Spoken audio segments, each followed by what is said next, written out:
ang inyong tulay sa himpapawid ng serbisyo publiko. Ang Presidential Broadcast Service, Radyo Pilipinas, Radyo Publiko. Radyo Pilipinas. Radyo Publiko.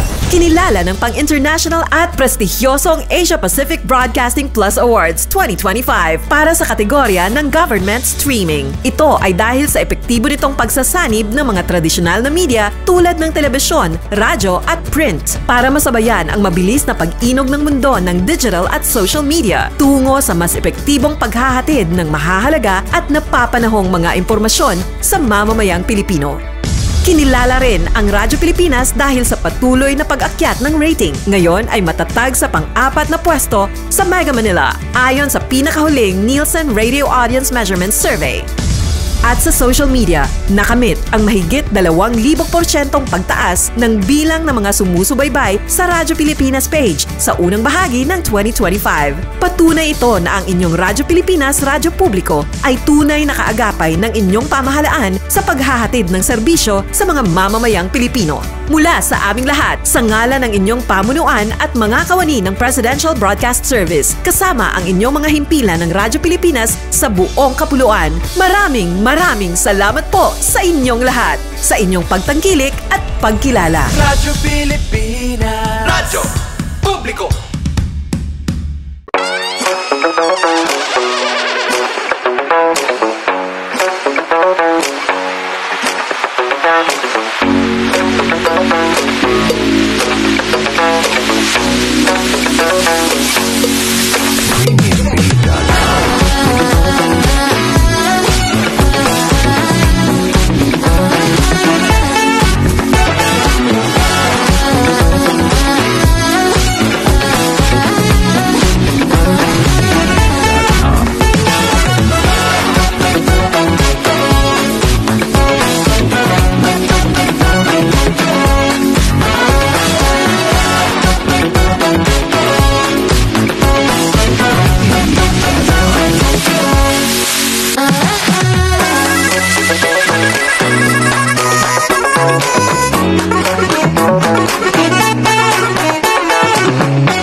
Yes, my gala may adlaw ka natong tanan og welcome diri sa itong panaguban sa itong tulumanong tambayan sa Radyo Pilipinas. Kauban ninyo Armando Feniquito, mga igala.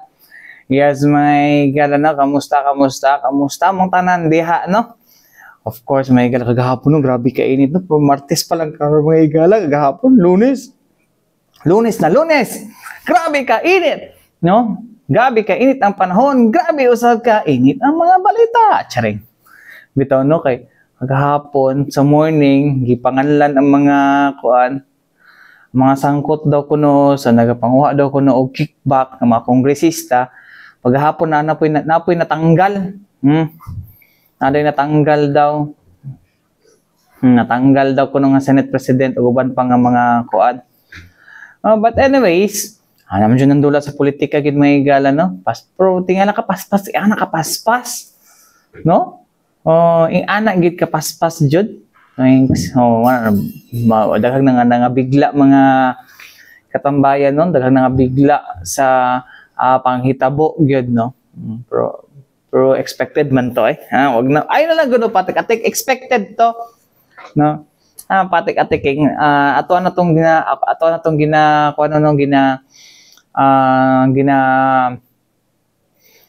ginalauman to nga mahitabo. But anyways, anak man dyan nandula sa politika gyud, no? Wala joy permanente gid mga higala. Interest lang. Bitaw mga katambayan na, kamusta man mo diha, no? Ano man siguro yung lugar nga gipang kuan, no? Dala sa mga namina sa tuwa mga sakyanan karon, no? Kamusta mo diha, no? Unta namo sa maayong kuan, no? Maayong kahimtang karon, no? Sa mga nana sa balay karon, minaw radyo o natanaw diri sa tuang live, no? Hopefully, no? Namo sa maayong mga kuan karon, no? Maayong kahimtang, no? And kato sa mga kuan, tun mga nagpuyo doon sa pa, no? Bantay-bantay ginanin niya inyo ang lugar gid, no? Ining mag-ulan, no? Okay. Na ang flood control. Ang flood control mga higala. Actually, pa mo kitinabukan, no? Actually, the word itself mga flood control mga higala, dili man nato, di man pasabot ana nga flood control, dili na siya mabahaan. Pa-control lang nato ang flood, no? Kung naging tendency kung dako gyud ang volume gyud sa tubig, bahaon jud, no? O na may bara sa kanal, mo baha gyud. No, but that does not mean na kung kuan siya, kung bubaha gihapon, palpak ang flood control project.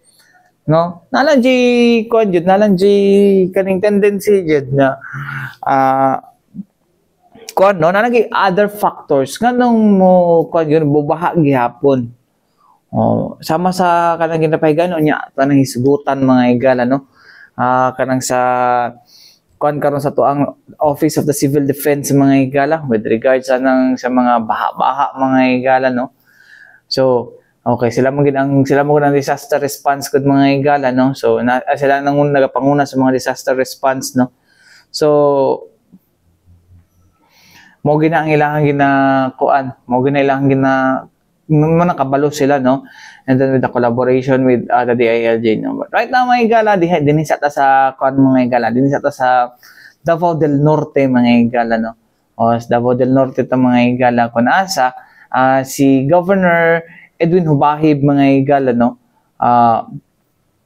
Na sila pagbuhaton na kanang composite team mga higala with Mindanao Development Authority o uban pa nga mga agencies mga higala no to check no kaning mga projects mga higala dili lang kay sa flood control diha sa maong lalawigan mga higala apil pa daw ba mga proyekto mga higala no nga tugay kay mahuman no or napabay pondo no para makakuha sila unsa kay ilang istorya sa mga tao no. Pero so far wala pa mong gidaydag nga mga flood control projects nga nagakuan daw diha sa Davao del Norte. Pero para lang no sa ikakatahimik ng kanilang mga kaprobinsya charing.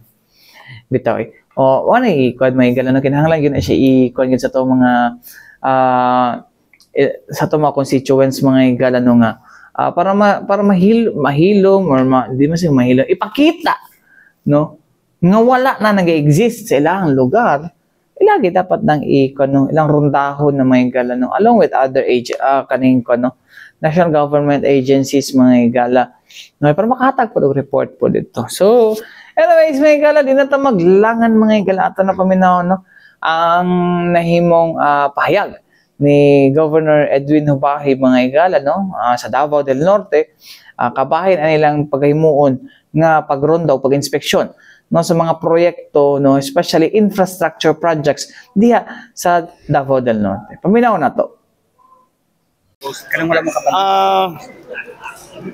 dili na ko masulti nga questionable pero adunay mga flood control project nga na-establish during sa karon nga administration o dili lang flood control projects apil na ang mga concreting of roads nga gi-establish, apil na ang tulay, mga tulay. So isa na nga maoy atong himuan sa investigation with the team nga mag-conduct sa investigation para mahibala na to nga aduna bay discrepancy during the implementation, aduna bay mga budget nga wala ma-implement o nga daot ang mga project o isa na diya nga questionable ang implementation sa Tuganay Bridge nga 6 years na kamubo sa tulay napaliktad na nahimo ng longest bridge kay 6 years in the making.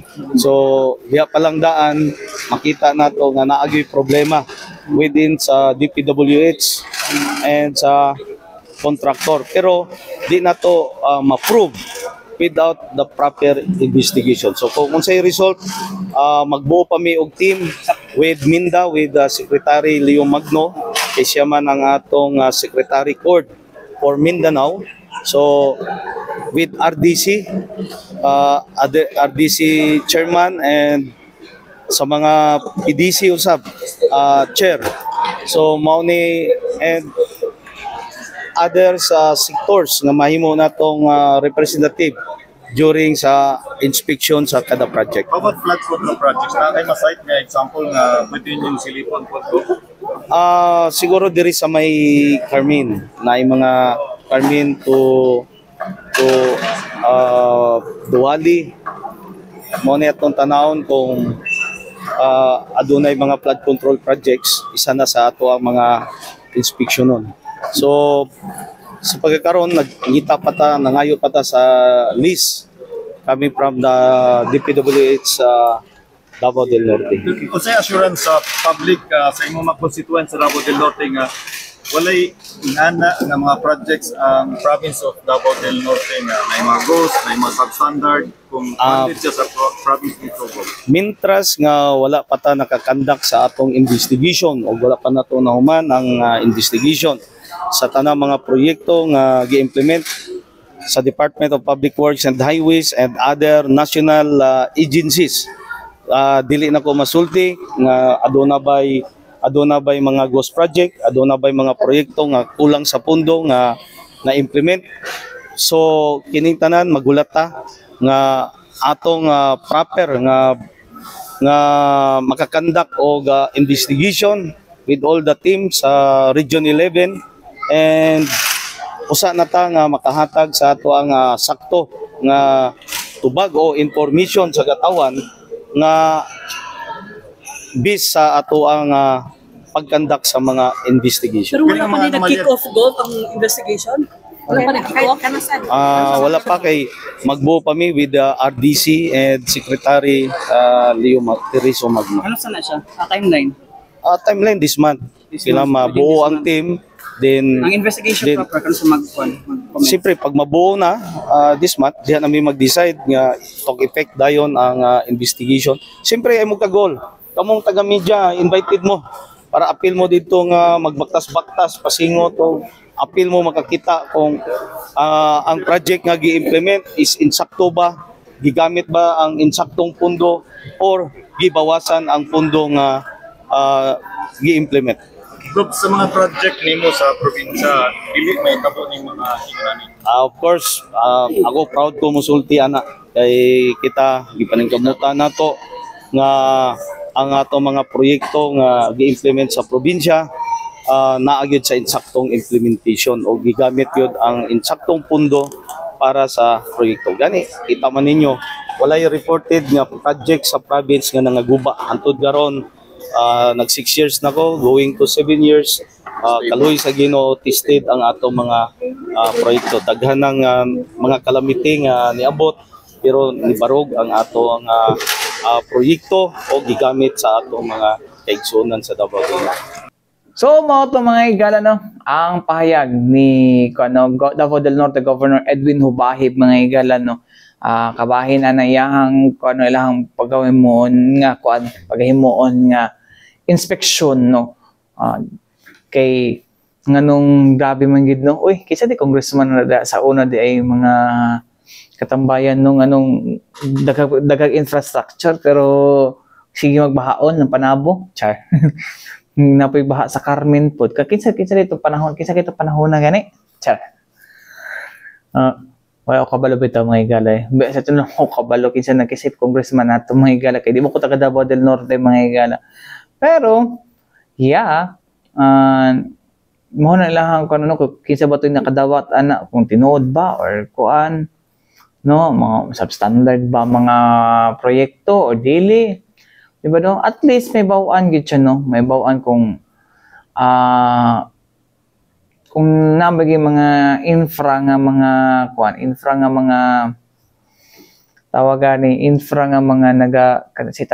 mga katambayan, infra nga wala ginagata gibawasan ng mga kuan, no? Well, it's about time mga higala, no? What's a good thing about this, no?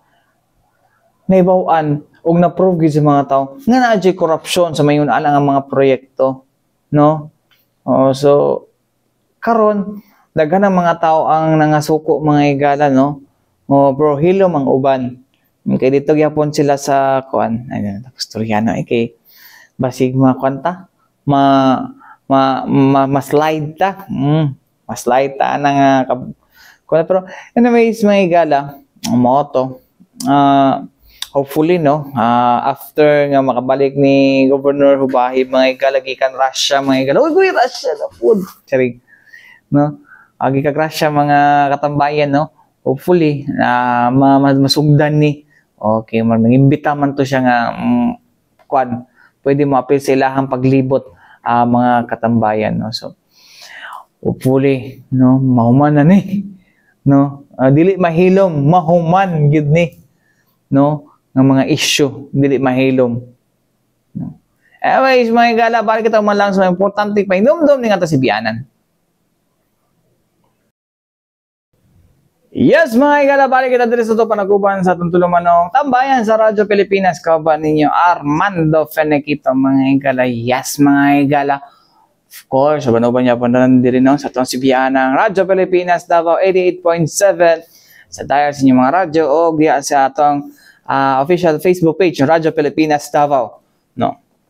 So anyways mga katambayan no, dinhita sa toang hisugutan na gamit o sabay po natin napapakinggan sa Radyo Pilipinas char bisyosa bita mga higala, dinhita sa toang hisugutan mga higala nung makabahin gapon sa baha mga higala no, kaya hapon gabaha ang kainit kaya huwag nagbaha, di ba dapat katag ang kainit charing pero bita mga higala ay din sa toang kano kay actually mo to sa masa kong gisgutan kaganiya sa to ang unang hugna sa to ang programa mga higala sa tutulumanon mga higala no nga kuan no sa atong unang hugna ato anang kuan no gisgutan no nga dili ta baha mga higala no tungod na sa palpak na flood control projects no.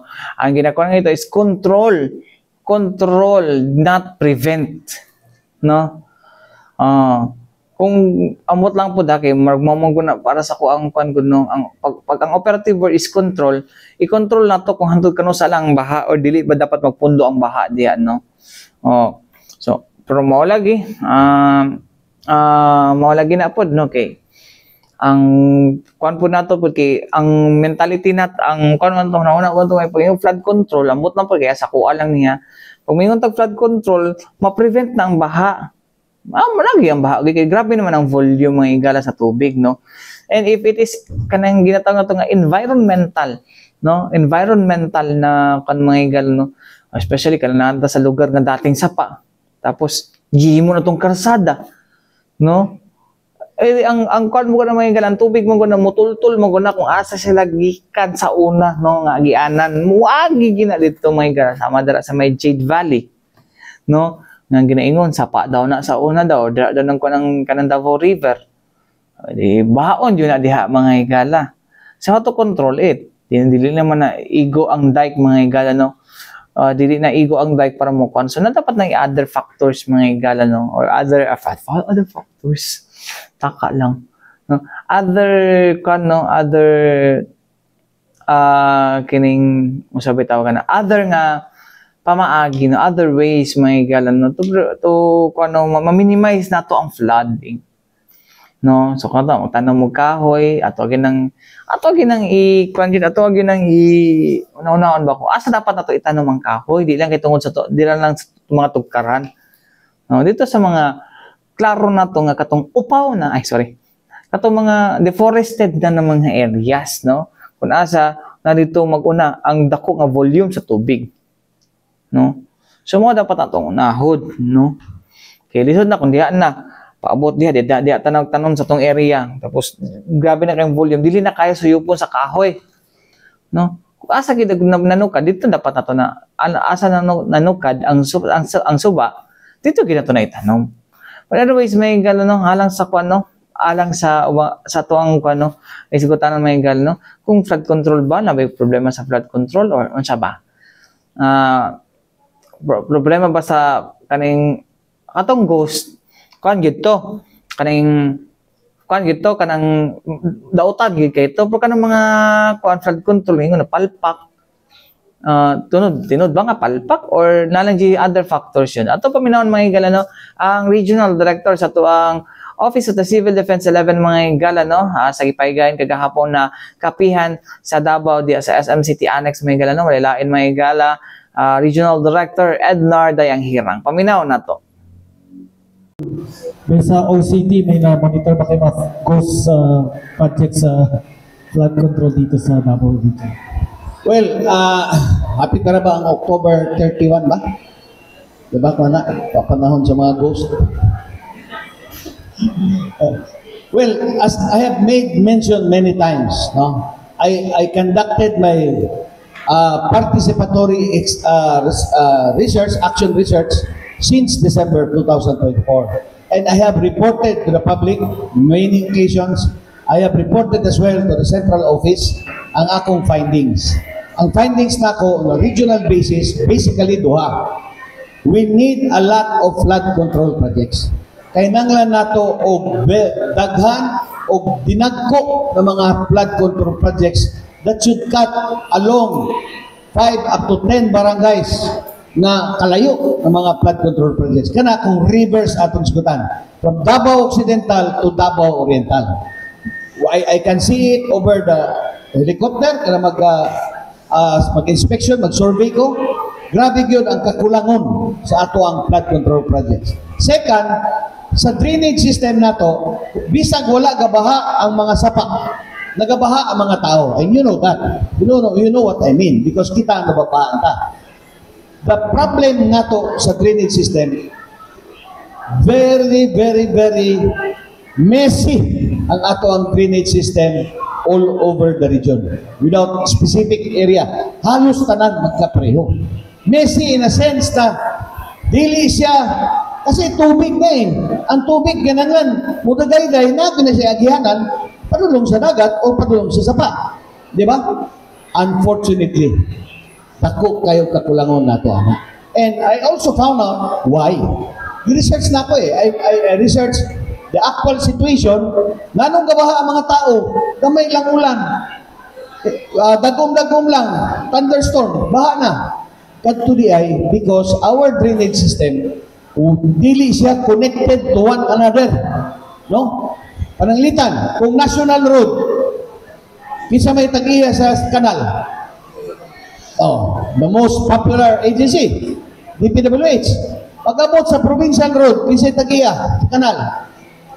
Gobernador. Pag-abot sa city municipal, mayor. Pag-abot sa barangay kapitan. Pag-abot sa community, ang katawhan. No? Commercial building, housing units, daghang infrastructure, they do not talk to each other. You see canals that are being placed without the knowledge of the barangay captain, without the knowledge of the mayor. No? You see the DPWH drainage system, walay kadaganan na barangay drainage system. So, paglampas dito sa national road, asa padulong. Padulong sa atong mga balay, padulong sa atong mga kalsada. So, that is the assessment that I have seen, and it is really a matter of policy. So I think we need the changes in policy, and I have already as well nanaki idea of what, I don't know if you will agree with me, but maybe kay unsa na to pag-connect ang utok sa usa ka opisyal to the other, DPWH, provincial, municipal, barangay, then community. I think we need one agency that should cater for the whole drainage system. Usa ra gyud kaahin siya. Design, no? Master plan, budgeting, implementation, monitoring, and accountability. Lahi lang karon. Adto na akong isa ka opisina. Engineer, ngano babaha man nitong imong kalsada? Sir, unsa pagbaha nga ang mga barangay way kanal, ang tubig padulong dito sa among kalsada. So, i-blame niya ang pikas at tuon mong barangay, Panglitan, Barangay Bato. Nagbaha diya last December, di ba? 3-4 hours, wala kaagyan. Yan to ako sa kapitan. Nag-meeting mi sa DPWH. Wapo ang drainage system sa barangay captain. Ang drainage system sa DPWH, barado. Completely barado. So, ang tubig tuwas karsada. So, that's why I'm saying it's really messy, and I think we are very thankful that it's no less than the President now taking the cudgel of flooding pero lain perspective. Ako, dili ko makialam itong the other perspective of flooding. Ako, systemic, Operational, structural ang akong pinatanaw. Imagine ka, kanang flood control project sa DPWH, kanang revetment, kanang sa mga tulay, makita nimo dagko. Nangutan ako, engineer, nganong pila na kadupa ang inyong revetment? Ang tubag, sir, according to our mandate, 200 meters lang upstream and downstream. Pili na i-appeal to mga barangay dito sa taas. Kung naikwarta mo trabaho, but ang primary mandate nila is to protect the bridge. The bridge, not the people. Siya ko. Nature-based solution. Okay, ingon lagi ta, basahon niyo sa libro. One of the solutions of flooding is nature-based solution. Tanuman o kahoy, gikan dito sa watershed, padulong sa riverbanks, padulong sa dagat. When I asked DNR, ma'am, what can we expect from DNR sa mga kahoy? Naami National Greening Program. Inood na, no? But, asa kinatanong ang National Greening Program? Maybe you know. Dili man sa sapa, dili man sa watershed, dito man sa mga association members, mga member association, asa ilang yuta, dito itanong. Why? Because the mandate of DNR is to increase forest cover, climate change adaptation, not to mitigate flooding. Dili naman. So, again, it is a systemic, a policy problem. So, kung lagi, tapos ito policy and operational. Last year pa na, I think December, sige mo na, problema nato ang ato mga drainage din sa, especially in the urban areas, no, like Panabo, Davao City, Puguban pa, like, and also Mati City, na tungod mo na-explain ka ganyan. Then right, last June, or July ba to, hindi mo na, you have the initiative along with the Department of the Interior, local government, na i-inspect ang mga drainage. Kumusta na ang tawagan compliance sa itong mga local government things along with the DILG? Well, in fact, magpasalamat ko sa mga barangay officials at sa mga municipal mayors sa mga previous administration. And current administration, ako po silang ginapahinunuan. Why? Because sa feedback nato, when I monitor them, halos kada semana na dahil sila ka-limpyo na yung tao. They are now cleaning. So, but we have to push further, no? Na i-widen yun ang ilang activities. And in fact, karon na ako'y gina-plan with Dole, hindi mapililibre per ang cleaning, voluntary. So hopefully I can make an agreement with Dole. Kung ito pangatag bitaw nila, imbis na pangatag lang na walay value added, we will ipon na lang para i-labor na lang para sa pagpalimpyo o mga kanal. So hopefully I can get that para matabangan ang mga barangays, especially dagko nga barangay, na kinanglan mga dagang kanal, ang purok level na ang kinanglan na activity. So with regard to your question, nalipay na dito na the barangays are responding with the mayors. So, isa ang tawag nato, after atong di ba anak ka last July na ingon ka na paano mo sa council i-propose din mo na dapat na-collaboration with the DILG sa pagputok sa tuwang mga drainage. Di mo man isa sa mga hinungdan na ginapaha ang isa ka lugar. Tunod na. In fact, ako pasalamat kay Director Matalang because grabe ang response nila. They are now training their own people up to the municipal local government operations officer. MLGOO, ginakapacitate na niya karon regarding disasters, flooding, and everything. Because, tuduan sa nila ilang mga tao before they can function well. But sa ilang early warning, active na po kayo sila. Grabe na ka-active. Purag masuburan pa ang amuang early warning. Ang ilang in charge diya sa region, pag naay mga kinanglan inform na yung mga advantage sa DLG. Subay diretso, MLG, diretso sa barangay ang ilang communication line po. No? So far, early warning, very good. Capacitation, very good. They are now doing. May kabalo man ko kay lecture man po sa ilang mga training schedules. So with DepEd, no? Di nato ganun ang DepEd sa grabe good roll out sa training nila sa mga principal level na. Imagine, gina-train na karon for disaster ang mga principal. No? Dili lang regional officials o provincial officials of DepEd, but principal. Davao City, wa pa mahurot, 400 plus ka principal. Murag nakatunga pa lang sila. So sa flooding, kaya pala sila sir, akaling ginatrain na to ako mga principals. Oh, ang principal, management of flooding. They have to manage their schools. Kaya ang akong guidance sa ilaha, after na-train ang principal, i-organize ang incident management team per school. Kanang lang, kada eskwelahan na ay response team na i-appoint sa principal. Katong ilang response team na i-appoint sa principal, mao na ito'y trainingon na po. No? On various training, sa fire, sa landslide, sa inana. Ako ang design sa DepEd. So, they are following it. Wala ka na ba itong mga HCI sa nisa kay sa ang panahon dira sa obrero na university nga napagkakit alas 3 sa Katlaon? Okay. In fact, last week, nag-meeting namin sa UP Mindanao. No less than the Chancellor ang akong kasabot. So, nag-meeting may sa iyang team, ang Vice Chancellor for Administration and the disaster team of UP Mindanao. First meeting namin kasi we will collaborate. Ang akong agenda with them is strengthen ang ilahang disaster management kung unsa man itong existing nila. Then I wanted UP to be relevant to the people. Kanang mo gawas po sila sa ilahang mga experts nila. Ang USEP nato is also si Gabales, si President Gabales, nagka-agree namin. In fact, man akong study sa flooding, di ba? Sugdan na nako karon ang landslide. Si Gabales, ipahulam niya sa kuha ang mga geodetic engineers niya. Ingon niya, I will lend you my geodetic engineers sa imong study evaluation sa mga landslide prone areas na po sa Tibok Davao Region. Now, napatay intervention on agreement with CHED, no? Kasi state universities.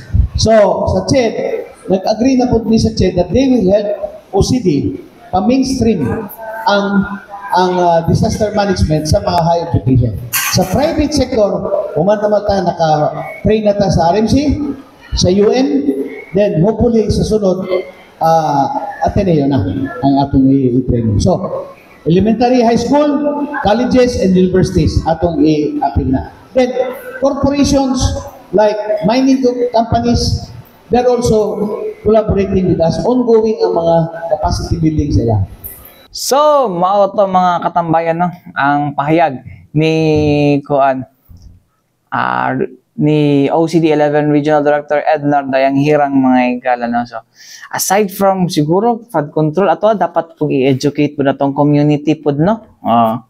I-educate na to ang community nga unsa ni i-educate na to community, no, nga isa po ta sa factor nganong ginabaha atong lugar pod, no? I-educate na to ang mga tao nga kita pod ang dahilan pod, isa po sa mga dahilan nganong ginabaha ang atong kuan, no? Tapos karon kay nangapalpak ang mga flood control na mga ghost project on the flood control, ipasangil na nato tanan sa gobyerno. Ay padana pod. Yo ano cool, ayo na lay. Charing. Bitaw sa tinod lang, no? Kita naka-contribute tanan mga katambayan ng anong niabot ng mga flood control projects, no, nga supposedly nga pwede nang tanato na sa lain na to nga kung ano lain mga proyekto nga mas, although kailangan medyo na flood control good mga higala, no? O pero mas kuan bang daghang makinabang, di ba? Pero naman po ingon po siya na aside sa flood control naman po ubang corruption pod good sa kuan good, no? Naman po ubang kaning naapoy ubang mga corruption pod sa laing proyekto like tulay, like overpass, like classrooms, kana wa pa na nang lutaw mga higala. Pero mo tumaw ra gyapon na mga higala, no? Actually nanay ginanagisugdan na nga isyong ipagawa sa mga higala. Mo lutaw na po na nga issue mga higala, no? So Atang-atang lang tani, abangan ang susunod na kabanata. Anyways, may kalawat tayo kong oras sa ngalan sa Tibok Pwersa sa DXRP Radyo Pilipinas, Radyo Publiko daw po mga kalawat ko yung kaban Armando Finiquito. Alang sa tambahin sa Radyo Pilipinas, hangtod sunod ako sa daghang salamat o maying adlaw ka na tong tanan.